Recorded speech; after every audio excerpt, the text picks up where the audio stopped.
Les invito a abrir sus Biblias en Filipenses capítulo 2. En un momento vamos a leer un texto allí y vamos a ir a través de diferentes textos. Hoy vamos a meditar en una porción diferente de la Escritura. Filipenses capítulo 2, versículo 12, y vamos a leer versículo 13 también. Viviendo delante de Dios la integridad que transforma, es el deseo de compartir con ustedes esta mañana.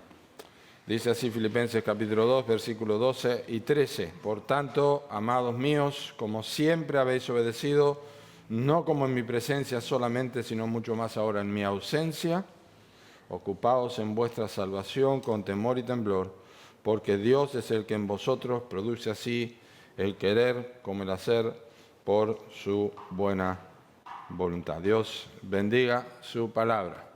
¿Quién cuando era niño, o no tan niño, estando en casa con los hermanos o amigos, y los papás se fueron, la ausencia de sus padres, pensaron en hacer cosas que en otra forma hubiera sido imposible porque papá y mamá estaban? ¿Quién ha hecho esto? Oh. ¿O quién cuando estaba en el aula de clase y con los compañeros y se va el maestro, se va el profesor afuera, siempre se queda uno que está ahí tanteando en la puerta, fíjate si viene, y hacen las cosas que no harían cuando está el profesor porque salió del salón, porque de otra manera recibiría una sanción, ¿verdad? Estas cosas eran posibles porque nosotros sabíamos que ni el papá ni la mamá, ni los maestros ni los profesores eran omniscientes ni omnividentes. En algunos momentos pensamos que nuestros padres sí eran omniscientes, porque cómo se daban cuenta, ¿verdad?, de estas cosas. Pero la realidad es que nosotros sabíamos que aunque nuestros padres llegaran a hacer algo de esto, sabíamos que ellos de todas maneras no podían conocer todas las cosas y estar en todos los lugares al mismo tiempo, ¿no? En esos momentos el único freno real para evitar hacer cosas que no debíamos hacer era la conciencia. La conciencia. Saben que en el plano espiritual, en la vida espiritual, esta es la manera en que los seres humanos tienden a vivir sus vidas, ignorando la presencia de Dios. Eso fue exactamente lo que el hombre hizo por primera vez cuando trató de esconderse, Génesis capítulo 3, versículo 8, de la presencia de Dios. El hombre y su mujer se escondieron de la presencia de Jehová Dios entre los árboles del huerto. Y desde entonces, desde ese momento, la separación del hombre de Dios comenzó a hacerse mucho más amplia, cada vez más amplia, y la conciencia de la presencia de Dios comenzó a ser cada vez menor por causa del pecado, de que Dios está observando, de que Dios está mirando. Hubo y hay cada vez más una pérdida de sensibilidad de que Dios está observando al hombre. Lamentablemente, en la vida cristiana, aún después de la conversión, esto también es un problema para nosotros, porque muchas veces tenemos la tendencia a minimizar o perder de vista la presencia de Dios. Para el tiempo del profeta Ezequiel, nos dice la Escritura, los líderes espirituales de la nación ya reflejaban este mismo patrón, porque dice la Escritura que ellos los líderes espirituales, pensando que Dios no veía sus acciones, dice en capítulo 8, versículo 12, ellos confesaron, no ve el Señor. Dios no está mirando. Y el Salmo 94, 7 también muestra cómo algunas personas subestimaban la omnisciencia de Dios y el juicio de Dios, y lo hacían a través de esta confesión: no verá el Señor, ni entenderá el Dios de Jacob. Es decir, que creían que podían hacer las cosas sin consecuencia, ignorando la realidad de que nadie escapa a los ojos de Dios. Cuando el Evangelio de Dios transforma la vida de la persona, cuando escuchamos el Evangelio, creemos en el Señor Jesucristo y nos arrepentimos de nuestros pecados, cualquiera persona que lo haya hecho sinceramente y que realmente se haya arrepentido delante de Dios, la presencia de Dios automáticamente deja de ser un asunto ignorado y deja de ser un asunto aterrador de que Dios realmente esté observando. Se convierte en una realidad gloriosa que tiene dos facetas, tiene dos caras. Es a su vez alentadora y también es reprensiva.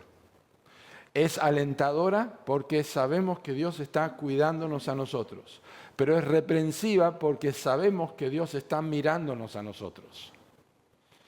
Y eso es una verdad gloriosa. Dios está presente. Cristo dijo en Mateo 28, yo estoy con vosotros todos los días hasta el fin del mundo. Y cuando Pedro, que había negado al Señor 3 veces, estaba en la presencia de Cristo resucitado junto al mar de Tiberias, comiendo un desayuno con los otros 8 que estaban allí, o 7 que estaban allí. Dice la Escritura que Cristo le preguntó si le amaba 3 veces hasta que Pedro confesó, Señor, Juan 21:17, tú lo sabes todo. Pedro confesó la omnisciencia de Dios.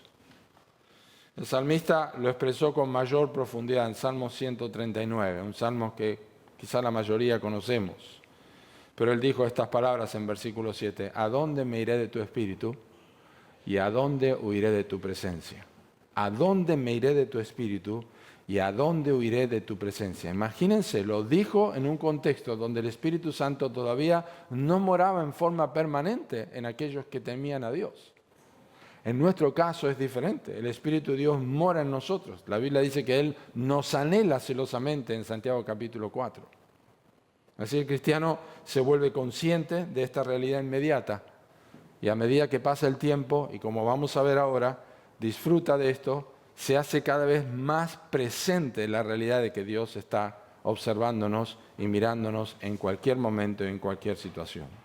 No solamente eso, conoce nuestros pensamientos como si fueran nuestras palabras. Dice el Salmo 139, aún no está la palabra en mi boca y aquí tú la sabes toda. Dios oye nuestros pensamientos como ustedes están escuchando mis palabras en este momento. Pero lamentablemente, cuando nosotros escuchamos esta verdad, comenzamos a pensar, bueno, así no es en mi vida. Realmente no es así. Comenzamos a despertar. Es el propósito de este estudio, de esta meditación, que comience a despertar nuestra conciencia y nos haga recordar o refrescar la memoria sobre qué cosa es tan importante en nuestra vida que nos haga recordar permanentemente que Dios está observando. ¿Y por qué pasa esto? Bueno, el pecado remanente en nuestras vidas es una de las razones por las que nosotros descuidamos la presencia de Dios. La realidad es que nosotros somos pecadores y que nosotros posicionalmente somos perfectos, es decir, estamos sentados en lugares celestiales, ya no hay nada más que Dios tenga que hacer para salvarnos, perdonarnos, eso está completo. Pero prácticamente no lo somos. Prácticamente no somos perfectos. Nosotros pecamos contra Dios. Y esta realidad hace que nosotros, entre otras cosas, olvidemos que Dios está observándonos. No solamente eso, las distracciones de la vida, las distracciones que produce este mundo en todo lo que nosotros hacemos.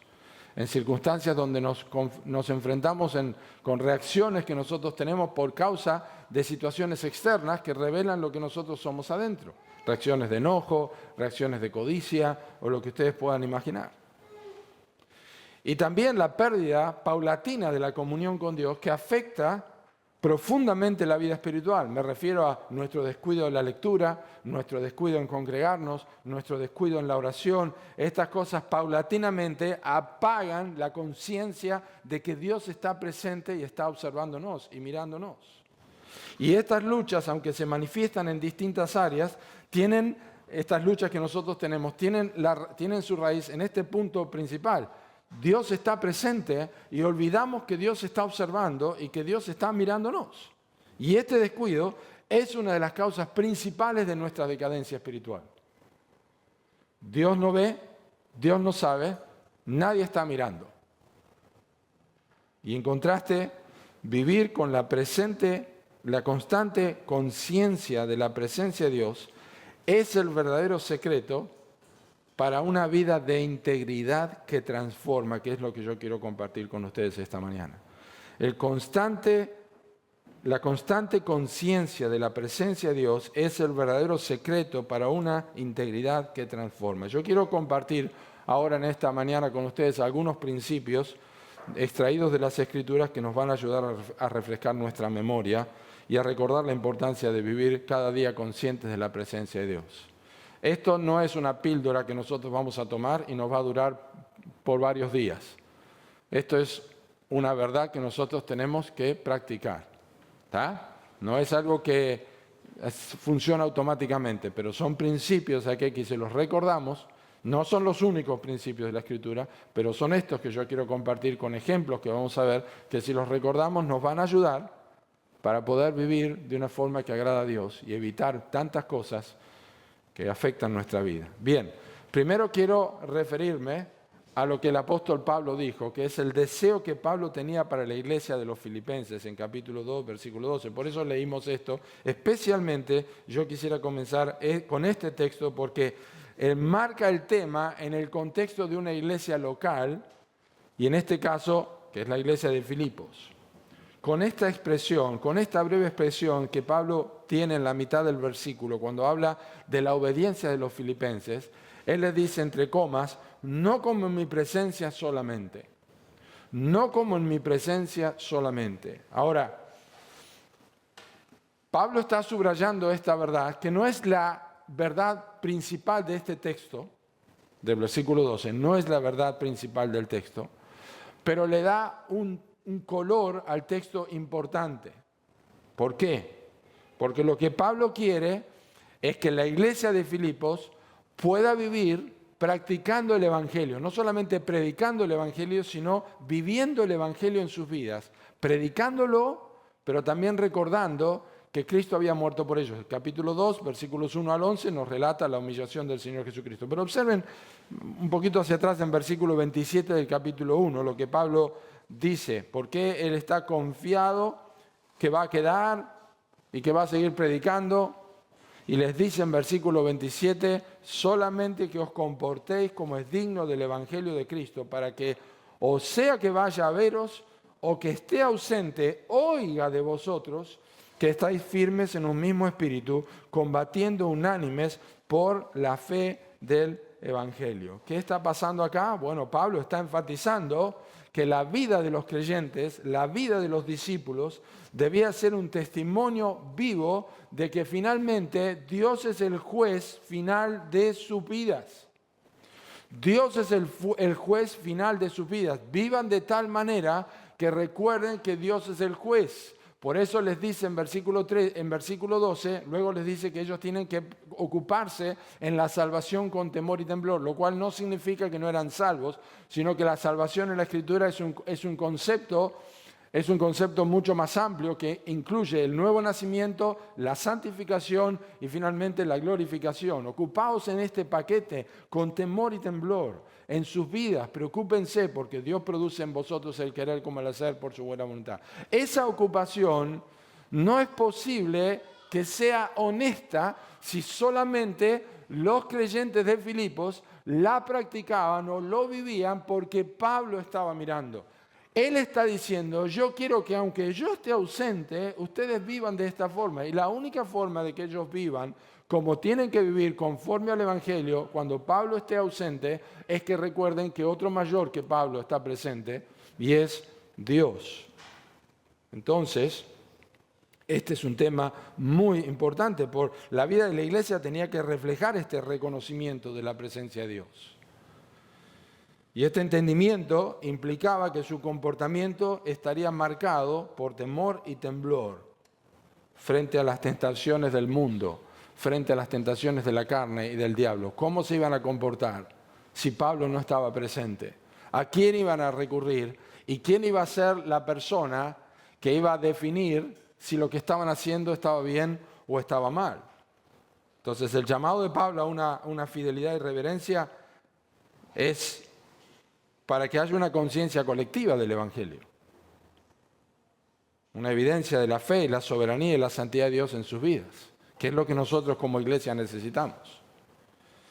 Y esto es una nota práctica en esto. En este sentido, es la preocupación de cualquier pastor honesto en una iglesia donde se predica la Biblia. Esta es la preocupación de cualquier pastor que toma en serio su responsabilidad como servidor de Cristo y administrador. ¿Cuál es? El deseo de que en la ausencia del pastor, los creyentes vivan como es digno del Señor, delante del Señor. Los pastores vivimos a menudo la misma preocupación que Job tenía por sus hijos. Él enviaba y los santificaba y decía: quizá mis hijos hayan pecado y maldecido a Dios en sus corazones. Y esta es a veces la preocupación, no porque el pastor no pueda pecar o maldecir en su corazón, pero cuando intercede, cuando piensa en los hermanos que están lejos, que están en sus casas, piensa cómo se comportarán, cómo definirán lo que miran por televisión, cómo ocuparán su tiempo, cómo usarán su dinero, leerán sus Biblias, tomarán tiempo para orar, cuidarán el contacto con sus amistades, cuidarán lo que escuchan, cómo hablan, cómo se conducen, cómo crían sus hijos, cómo aman a sus maridos y a sus esposas. No puede estar presente y no tiene las condiciones el pastor tampoco para decir: yo soy mejor que ustedes, pero sí está preocupado porque realmente lo que cuenta es delante de los ojos de Dios. Y la iglesia debería estar preocupada por su pastor también en su vida privada. Y esto es lo que Pablo le preocupaba a los filipenses. Entonces, por eso quería usar primero este texto, que es el deseo de Pablo para la iglesia de Filipos. Pero ahora quisiera comenzar, como segunda cosa, quiero compartir con ustedes dónde comienza todo. ¿Cómo podemos nosotros tener una garantía de que vamos a recordar esto, de que nos va a ayudar la presencia de Dios? ¿Dónde comienza todo esto? Quiero que me acompañen ahora al primer libro de la Biblia, al libro de Génesis, y vamos a leer en el capítulo 16, es la historia de Agar cuando se escapa de Sara después de haber concebido a Ismael por parte de Abraham. Todo un momento de confusión, un momento de debilidad también en la vida de Abraham y la vida de Sara, que llevó a toda esta confusión y a futuro más todavía, porque los descendientes de Ismael son los árabes y toda la complicación que esta trajo para la nación de Israel. No obstante, la Biblia nos dice en Génesis 16 que Agar huyó embarazada ya al desierto, porque Sara la miraba con desprecio a su señora y no la comenzó a tratar correctamente, y Agar se fue de la presencia de Sara y de la casa de Abraham. Y estando en el desierto, el ángel de Jehová le apareció allí. Y le dijo que en versículo 12 su hijo sería un hombre fiero, no significa feo, nosotros somos fieros, qué feo, ¿no? Usar eso, ya era un mal presagio para Agar, pero no ese es el punto. Vemos otras versiones, no me fijé, pero un hombre fiero, varios nacimos así, su mano será contra todos y la mano de todos contra él, y delante de todos sus hermanos habitará. Escuchen, entonces llamó el nombre de Jehová con que ella hablaba: tú eres Dios que ve. Porque dijo: no he visto también aquí al que me ve, por lo cual llamó al pozo, estaba junto a un pozo de agua, pozo del viviente que me ve. Y aquí está entre Cades y Bered. O sea, se podía comprobar lo que había pasado. Yo me refiero a este texto en el libro de Génesis, primero porque lo leí esta semana, y segundo porque está en el libro de Génesis, que es el libro de los orígenes. Gran parte de nuestra teología y de nuestras creencias tienen su semilla en el libro de los orígenes. Y hay razón de esto. El Evangelio está en Génesis 3:15, por ejemplo. Ya lo vemos allí. La promesa del nacimiento del Mesías. Y otras cuestiones están allí en el libro de Génesis. O sea, nuestra teología tiene su origen básicamente en el libro de Génesis. Aparecen allí en germen. Y aquí hay una verdad teológica. Una verdad teológica que no es que se haya ignorado antes, ni que no se haya visto, pero una verdad teológica que va a recorrer toda la Escritura. Y es la teología de la omnividencia de Dios. La omnisciencia es que Dios lo sabe todo, y por supuesto entendemos que Dios lo ve. Pero estoy usando la palabra omnividencia, que significa que Dios lo observa todo. Aquí hay una referencia a un Dios omnividente, un Dios que observa, que está observando. Ella está en un desierto, ella está en un lugar separado, está lejos.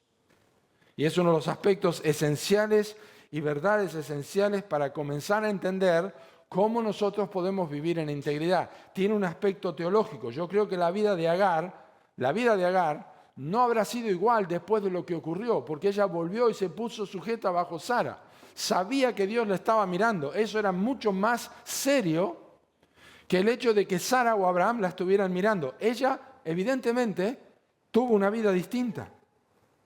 Y este es uno de los mandatos del Nuevo Testamento, que nosotros aprendamos a vivir diferente de acuerdo a cómo conocemos a Dios. Segunda de Pedro, capítulo 3, versículo 18, dice, creced en la gracia y el conocimiento de nuestro Señor Jesucristo.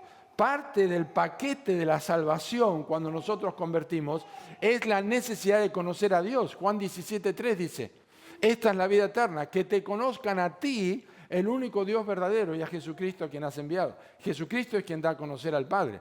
Pero una vez que nosotros somos salvos y tenemos a Cristo en nuestra vida, nosotros comenzamos a caminar y a conocer a través de las Escrituras, porque una de las cosas que ocurre cuando nos convertimos es que comenzamos a leer la Biblia y nos desasnamos cuando leemos la Biblia.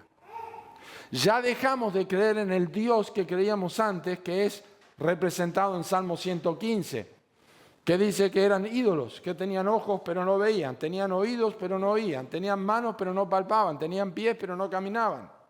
Semejantes a ellos son los que los hacen. Ahora tenemos un Dios que tiene ojos y ve, que observa. Dios es un Dios que ve, Dios es un Dios que está presente y no podemos escapar de su presencia. Esa verdad teológica, por eso es el principio, esa verdad teológica afecta en mayor o menor medida, en cuanto nosotros la conocemos, cómo vivimos en la presencia de Dios.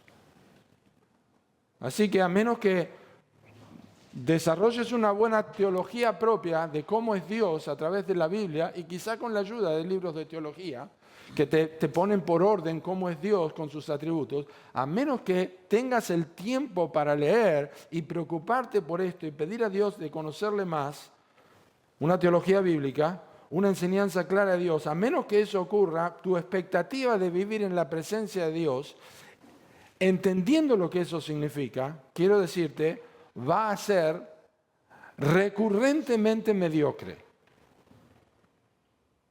Tu vida de integridad va a ser recurrentemente mediocre porque tu conocimiento de un Dios que ve es mediocre.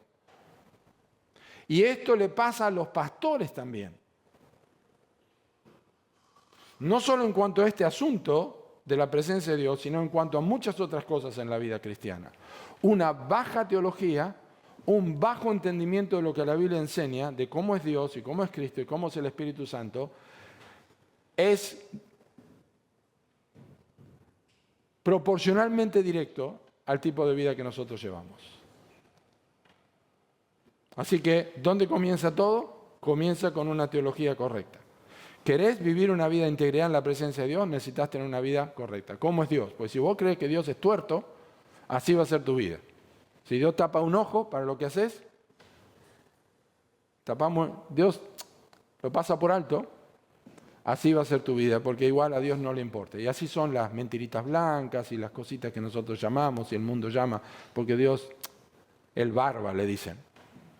Así lo ven a Dios. Y muchos creyentes lo ven así a Dios también. Y eso limita el tipo de vida que llevas. Ahora, ¿cuál es el campo de batalla inicial? ¿Dónde comienza todo esto? ¿Comienza cuando venimos a la iglesia? No, ya sabemos que no es así. Quiero que me acompañen ahora al Salmo 101. Al Salmo 101.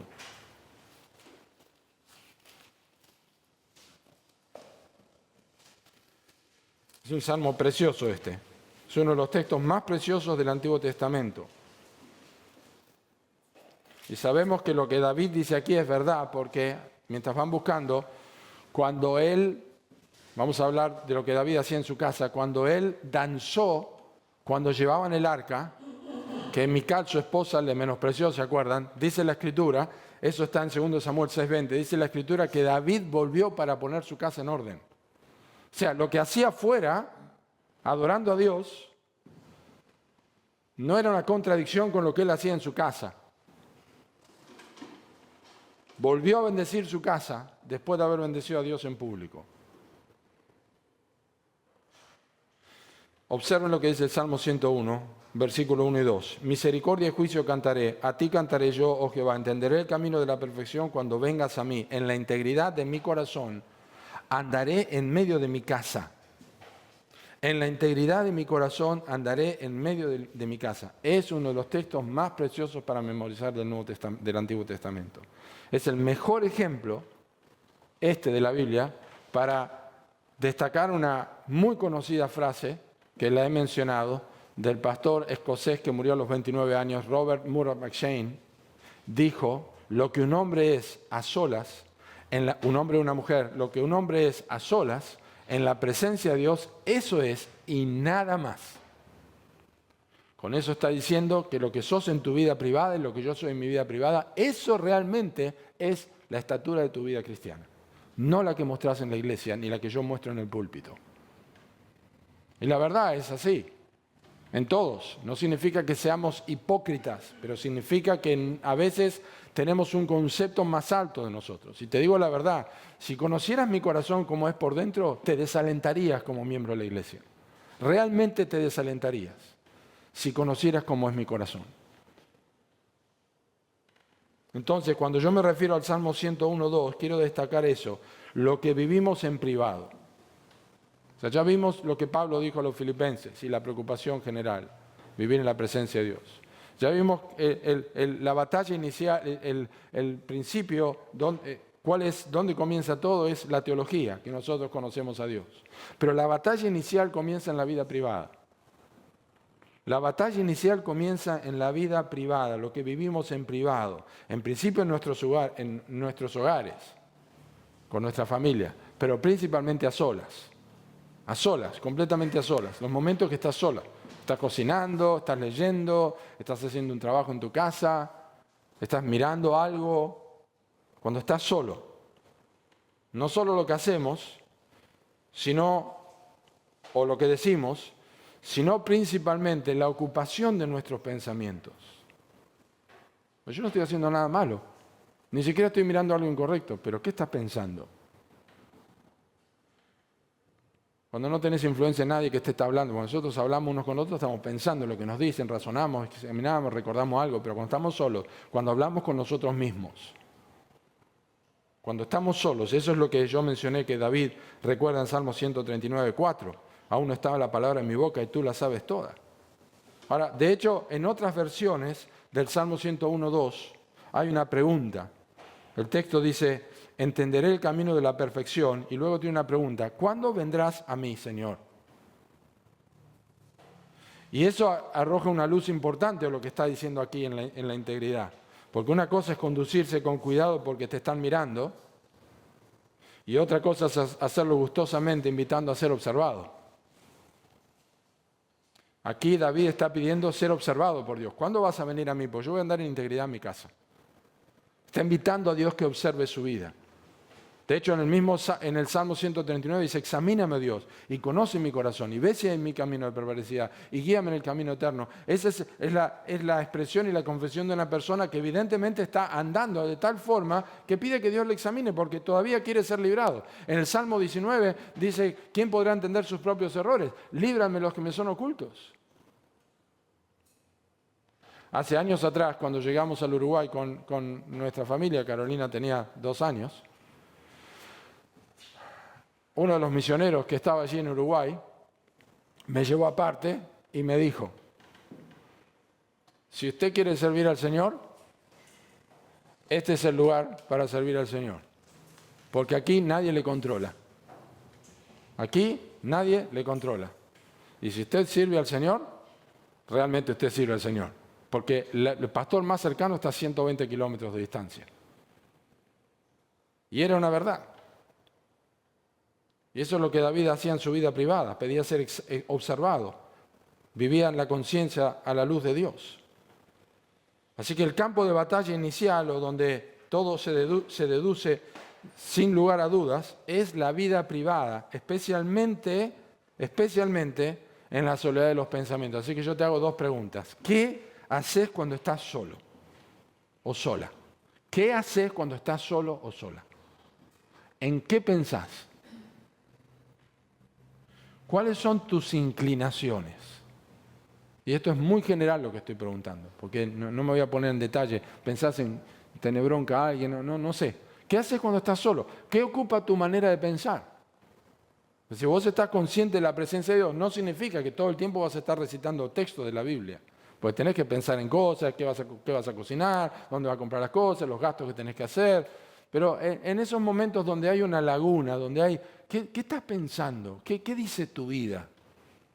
Cuando te acordás de algo, de alguien, o algo que te genera enojo, o lo que sea, ¿cómo te manejás? Bueno, aquí estamos hablando del campo de batalla inicial, que es la mente, es la soledad, es el hogar, es la integridad. Lo que un hombre es o una mujer a solas delante de Dios es eso y nada más, nada más. En cuarto lugar, quiero ahora compartir algunos aspectos prácticos. Vamos a ver 5 cosas, pero en cuarto lugar, algunos aspectos prácticos. Algunos aspectos simples y prácticos que nos pueden ayudar a entender cómo Dios espera que nosotros veamos la realidad de su presencia cerca de nosotros y de qué manera afecta la conducta. ¿Está? Solamente 2 ejemplos, uno de la vida espiritual privada y otro de la vida cotidiana, lo cual no quiero decir que separamos la vida espiritual de la secular, pero de la vida cotidiana y de qué manera la vida espiritual afecta nuestra conducta y nuestra filosofía. Así que quiero que me acompañen primero al libro de Mateo, capítulo 6, donde Cristo repite una frase en 3 oportunidades, 3 veces. Mateo capítulo 6, desde el versículo 1 hasta, no vamos a leer todo, hasta el versículo 16, Jesús habla de 3 temas: la ofrenda, la oración y el ayuno. Cosas que no tienen que ser vistas por otros para que tengan provecho. Entonces, cuando habla de la oración, en capítulo 6, dice, bueno, ustedes cuando habla de la limosna o de ofrendar, no tienen que hacer como los hipócritas, eso está en versículo 2, ¿no? Que buscan ser alabados por los hombres. Y dice en versículo 3, mas tú cuando des limosna, no sepa tu izquierda lo que hace tu derecha, para que sea tu limosna en secreto. Y tu Padre que ve en lo secreto, te recompensará en público. La vida espiritual privada, aquí está hablando de algo que damos a Dios y el Señor Jesucristo dice, fíjate que tu visión, tu propósito al ofrendar o lo que hagas es a los ojos de Dios, que Dios ve en secreto, realmente lo que ve en el corazón, así que no necesitas mostrarte a los demás. Luego en versículo 6 dice algo lo mismo, pero en cuanto a la oración. Dice en capítulo 6, versículo 6, mas tú cuando ores entra a tu aposento y cerrada la puerta, ora a tu Padre que está en secreto, y tu Padre que ve en lo secreto te recompensará en público. Y un paréntesis, muchas veces se puede saber cómo orás en privado cuando se escucha cómo orás en público. Señor, Señor. Hay personas que cada 2 palabras dicen Señor, porque te pedimos Señor, que te digo Señor, que el Señor... No está mal, no estoy diciendo que es una blasfemia, pero está indicando que no tenés una conversación con Dios. Tenés una muletilla. ¿Qué pasa en tu vida privada? ¿Cómo orás? No estoy hablando de usar vanas repeticiones, pero tengamos un poco de comprensión de lo que es la oración. Lo importante es lo que se hace en secreto. ¿Cómo orás en tu vida secreta? Y por supuesto, si ayunás, también. Versículo 18 lo dice. Tenés que lavar tu cara, no tenés que andar todo demacrado. ¿Qué te pasa? Ahí estoy ayunando. No, lava tu cara. No mostrar a los hombres que ayunan, sino a tu Padre que está en secreto, y tu Padre que ve en lo secreto te recompensará en público. En fin, son disciplinas que tienen un contexto, pero quiero destacar que Jesús está interesado en que cualquiera de estas cosas sea hecha a la luz de la vista de Dios y no de los hombres. Porque está enfatizando que vivimos en la presencia de Dios. Pero miren la vida cotidiana. Acompáñenme a Efesios capítulo 6. Efesios capítulo 6. Y el versículo 5. Efesios capítulo 6, versículo 5.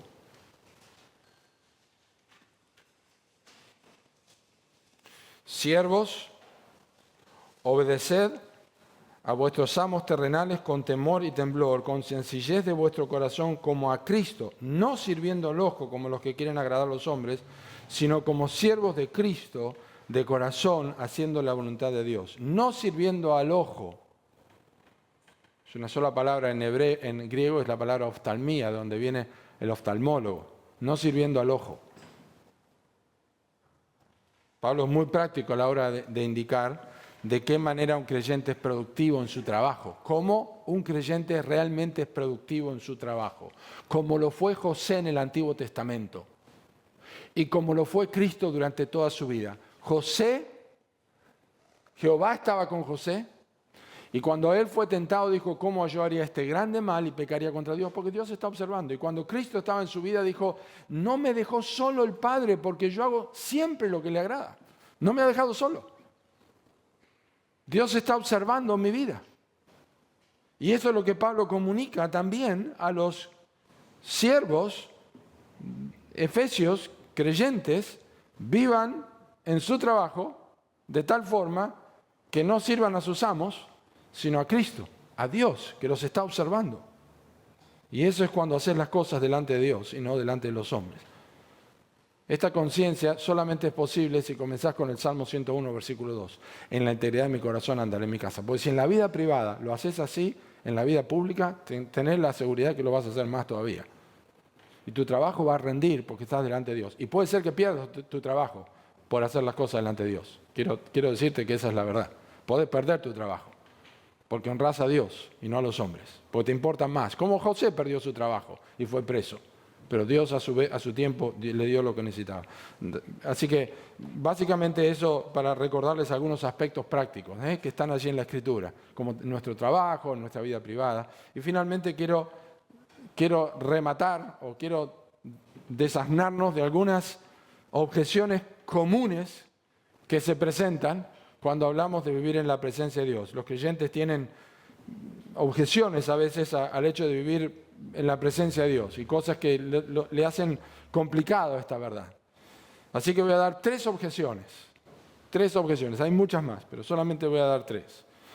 La primera objeción es, no se puede vivir delante de Dios siendo pecadores, como somos. No se puede. En algún momento vamos a fallar. Yo quiero que me acompañen a Génesis capítulo 17 y el versículo 1. Génesis capítulo 17 y el versículo 1. Ahora, esto que vamos a leer ahora es posterior a lo que pasó con Agar. Claro, está en el capítulo 17, versículo 1. Pero realmente habían pasado muchos años. Habían pasado como 15 años desde ese momento. 13 años por lo menos habían pasado desde ese momento. O sea que Dios, según la Escritura, no había tenido otra comunicación con Abraham desde que pasó, que dejó embarazada a Agar, su sierva, que no era su esposa, pensando que estaba haciendo lo que debía. Pasaron 13 años, por lo menos, para que Dios le volviera a hablar. Y le habló de esta manera. Era Abraham de edad de 99 años cuando le apareció Jehová y le dijo, yo soy el Dios Todopoderoso, anda delante de mí y sé perfecto. ¿Macanas como la que se mandó a Abraham? Sí. Pero Dios le aparece y le pide a Abraham que caminara delante de él y que sea perfecto. Escuchen, si hubiera sido al revés, Abraham estaría en problemas. Porque no se puede caminar perfectamente y andar delante de Dios. Es imposible. Anda delante de mí y sé perfecto. Conciencia de que yo estoy presente, vas a vivir en forma perfecta. La palabra perfecto no es sin pecado.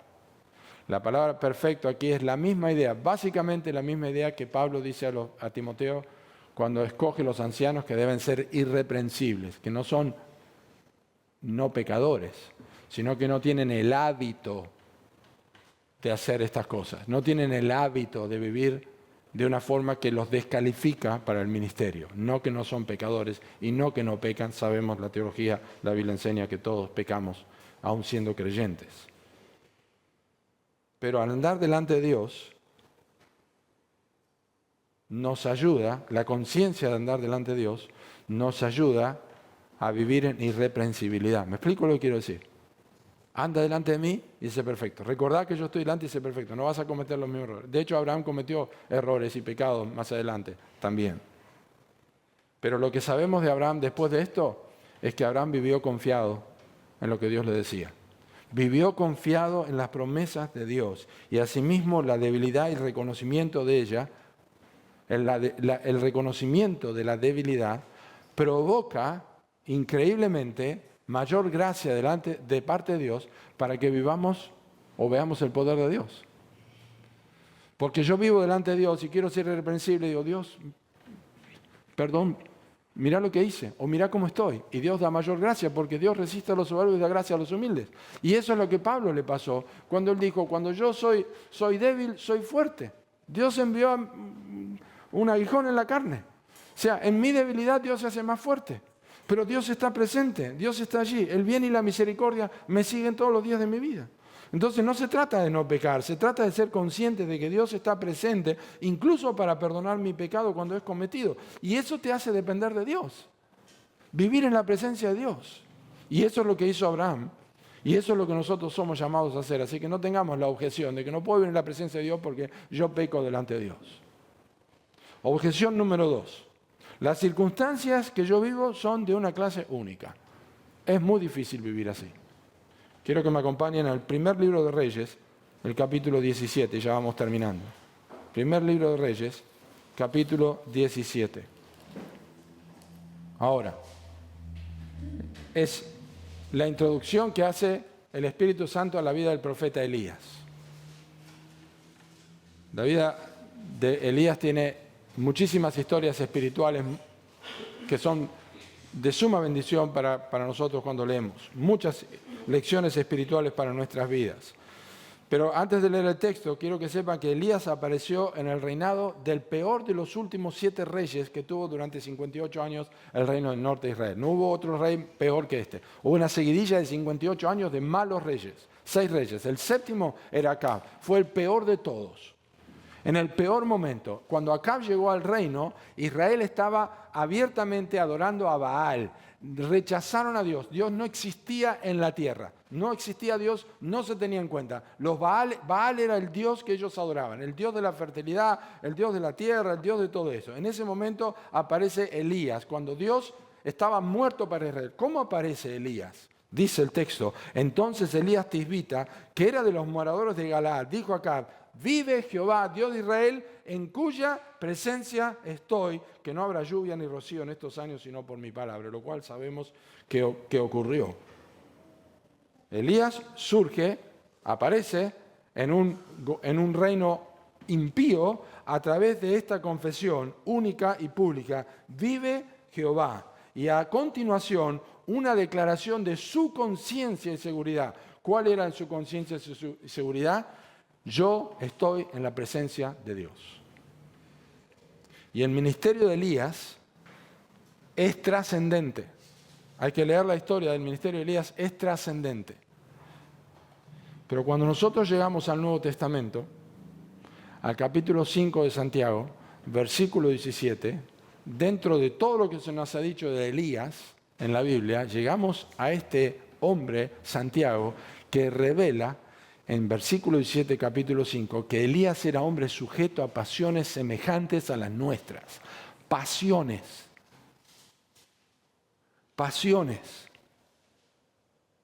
Circunstancias de su vida que eran pasiones como las nuestras.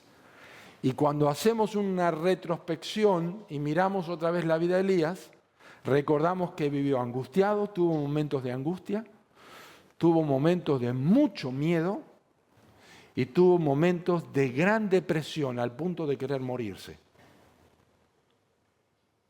Así que nosotros sabemos que Elías no era diferente a nosotros, tal cual Santiago lo dice. Y Elías nos pasa el trapo a nosotros, y es como ese alumno en la clase que hace las 10 preguntas, las contesta bien, y los otros 20 alumnos que están allí dicen, es muy difícil, esta pregunta no la entiende. Ese que cumple eso te dice, no es imposible, se puede hacer, yo lo hice, y tuve la misma clase que ustedes.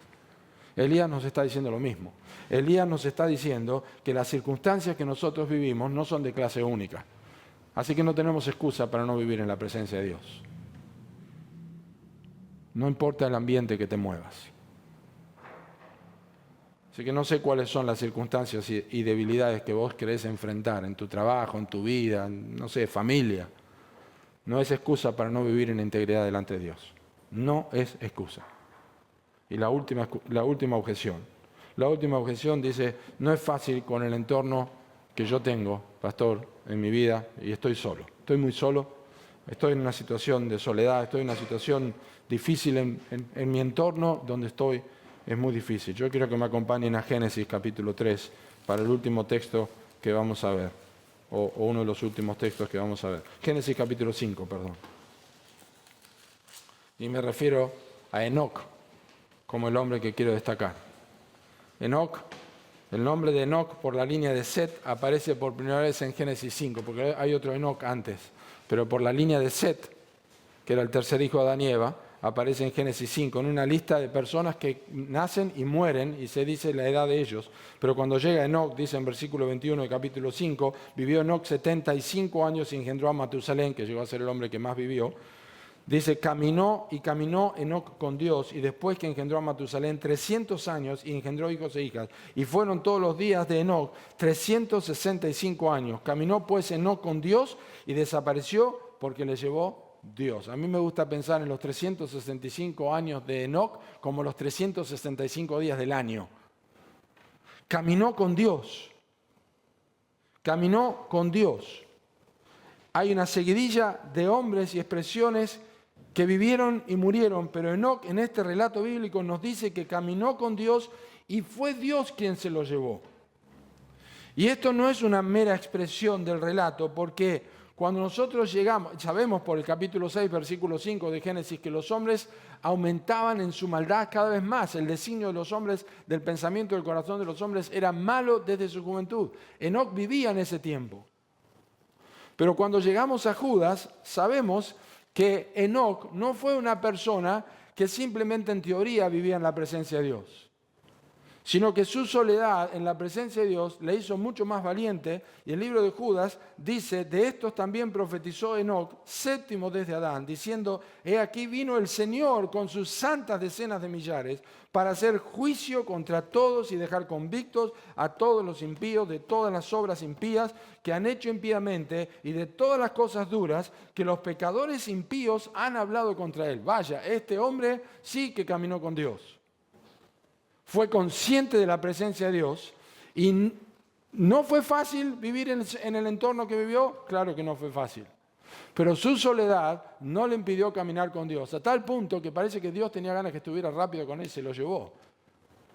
Se lo llevó Dios. No dice que murió, a diferencia de todos los anteriores y posteriores. Se lo llevó Dios.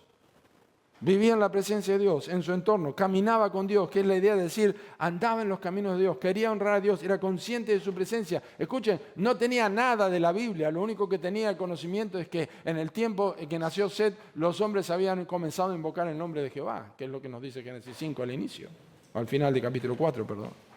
Entonces, puede ser que tu entorno sea uno de los peores, puede ser que sea uno de los más desagradables, puede que la presión que vivís sea insoportable. Pero como Enoc, yo te digo que podés, y yo también, podemos caminar con Dios y saber que lo que importa es cómo Dios nos ve a nosotros. El factor común. ¿Cuál es el factor común? Antes de concluir, ¿cuál es el factor común de Abraham, de Elías y de Enoc, aparte de sus propios pecados? Su confianza en Dios y la prioridad que tenían de tener comunión con Dios. Abraham, Elías y Enoc enfrentaron desafíos similares a los nuestros, pero vivieron conscientes de la presencia de Dios. Sus vidas nos enseñan que ninguna objeción es insuperable cuando nosotros dependemos de su gracia. ¿Qué requiere esto de nuestras vidas? Intencionalidad. ¿En qué sentido? Intencionalidad en la vida de oración. Intencionalidad en la lectura de la palabra. Intencionalidad en la meditación de las Escrituras, intencionalidad en tener comunión con los hermanos, congregándonos, No es automático. Nada es automático. Ocupaos en vuestra salvación con temor y temblor. Dios produce el querer como el hacer. Y otras cosas. Nosotros tenemos que evitar lo que yo llamo lagunas distractivas, lagunas de distracción. Cuando nosotros creemos que el ocio es un derecho para hacer lo que queremos y decirle, Dios, puedes dormir un rato porque yo voy a tener un momento de ocio. Tenemos que evitar las lagunas de distracción. Yo lo tengo muchas veces. Yo también miro alguna serie de Netflix o algo que me gusta, de acción y todo eso. Pero muchas veces me hago esta pregunta, ¿este momento que voy a usar, es bueno usarlo en esto o podría usarlo en otra cosa? Porque esto que voy a hacer puede dar pie a otra cosa de lo cual después me voy a lamentar. Entonces quizás es mejor ponerme a leer. Y 90% de las veces es lo que hago. Evitar la distracción, evitar el ocio innecesario es parte del trabajo que nosotros tenemos porque el mundo es engañoso. Y, por favor, no me interpreten, no es que no nos vamos a divertir, ni mirar una película, ni mirar otra cosa, pero tengamos cuidado que estos momentos son aquellos en los cuales nosotros tomamos licencia de la presencia de Dios. No se trata de no pecar, pero nuestros pecados no son más grandes que la gracia de Dios para ayudarnos a vivir en la presencia de Dios. Y concluyo. El Evangelio es la puerta para vivir en la presencia de Dios. Cuando nosotros creemos en Cristo, sabemos que Cristo abrió el camino a través de su muerte y resurrección. Y desde el momento que nacemos de nuevo, nosotros tenemos comunión con Dios y dice Hebreos, tenemos entrada y libre acceso a la presencia de Dios por medio de Cristo. Y la Biblia dice que nosotros podemos acercarnos con confianza a la presencia de Dios, al trono de la gracia. Esa libertad que tenemos y esa confianza de acercarnos a Dios al trono de la gracia significa que nosotros somos conscientes de su presencia, porque en cualquier momento lo podemos hacer. En este momento, cuando salimos de acá, dentro del auto, en cualquier momento, Dios está presente, está observando, es cercano a nosotros. Lo único que nos aleja de la realidad, de esta realidad de la presencia de Dios, es el pecado. La única cosa. Primero, separados desde que nacemos. Luego, en la constante ignorancia de la voluntad y la presencia, ignorancia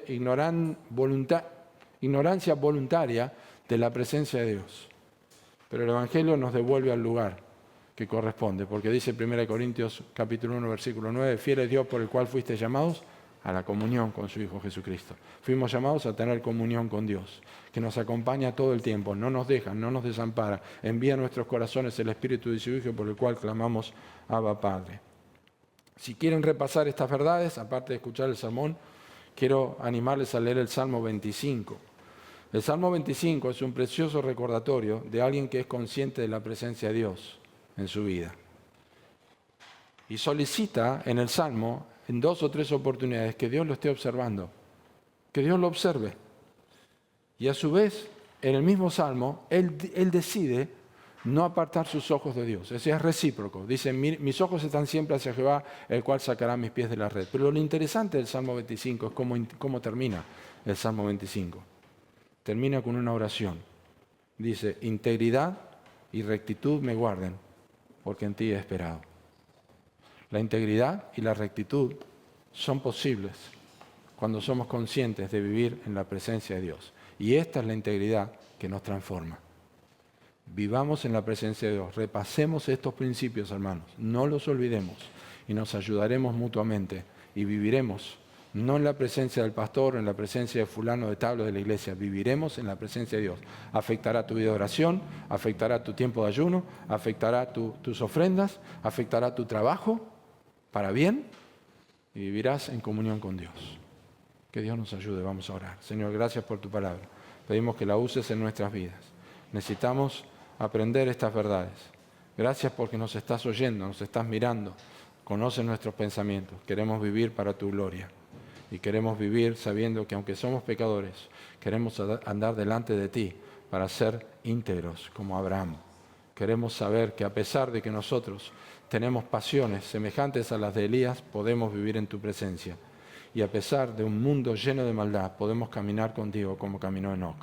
Pero sobre todo, podemos siempre saber que estás con nosotros, porque como el Señor Jesucristo podemos hacer siempre lo que te agrada. En el nombre del Señor Jesucristo oramos. Amén.